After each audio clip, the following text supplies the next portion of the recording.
Um, Schema. We've talked briefly about using Schema. You know I recommend it.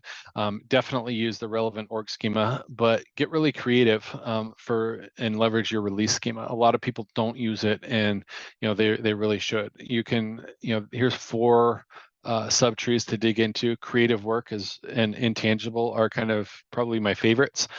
Intangible lets you put review stars up, and you can use FAQ schema and all types of things. Creative work is really good for if you're linking to something specific that is fits into that creative work category.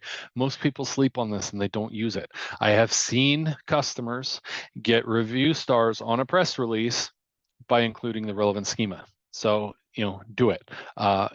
Include as much schema and be as creative as you possibly can with this.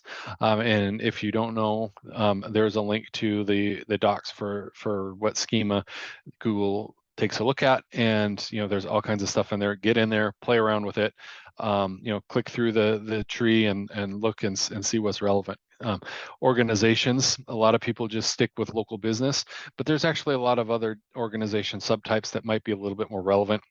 Similar with places, depending on what you're promoting, there may be a good place that is relevant. So definitely take a look at those. And place really belongs in your standard org schema as opposed to specifically with release schema. But sometimes it would be only relevant for a release as opposed to your standard schema.